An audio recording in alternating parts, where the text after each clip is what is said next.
Kathy, would you please? Thank you. I think, as so often happens in life, when big issues come about, they sort of bubble up from a variety of directions at the same time.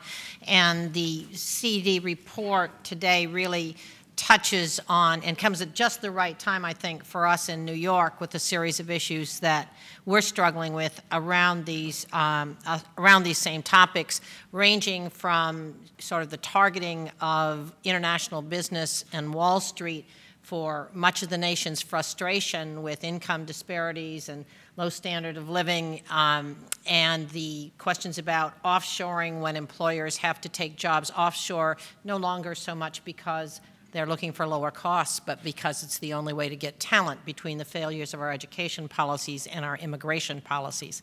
So we appreciate that. New York is, on the one hand, actively facing a challenge, and this becomes a subject of whether we can walk and chew gum at the same time. We are focused at the moment on the crisis of the graduation rates and the quality of proficiency of students graduating from public high school.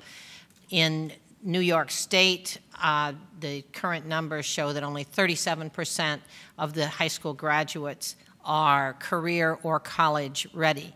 In New York City, that number is 25%, and only 64% of the kids are graduating. So the numbers are really distressing, and they track many of the earlier comments that Bruce and others made about the increasing number of English language learners and of other kids with other challenges in our public school system.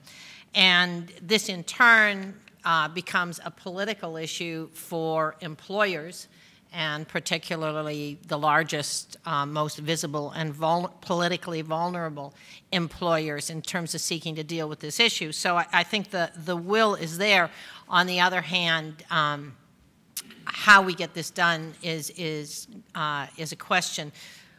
On an issue last year, our city and state universities were fighting with the legislature for several years to get some ability to control their own revenues, reinvest them, to be able to have some flexibility in charging different revenues on different campuses.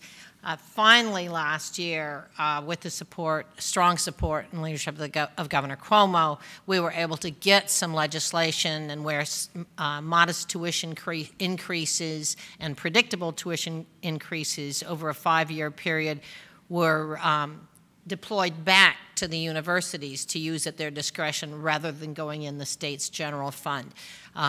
This is big progress in terms of where we're at, and most of the opposition came from the faculties of the universities who, for ideological reasons, want free education for everyone.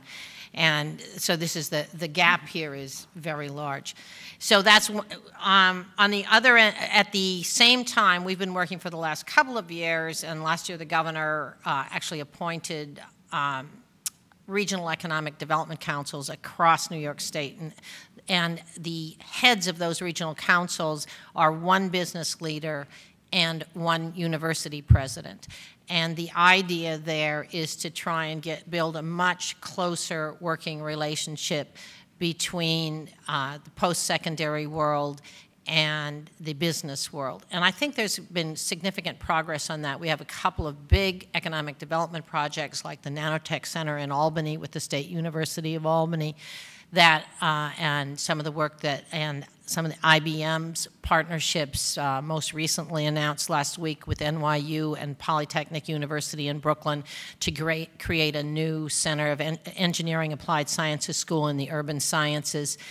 So we've got some real activity going on. I think there's nowhere where there's more excitement than about Cornell and the Technion of Israel establishing a new applied sciences campus in New York that will try and bring a culture of academic fostering of entrepreneurship and business development, which again is a partnership. And importantly in that project, the Sydney University of New York is also brought in as a partner.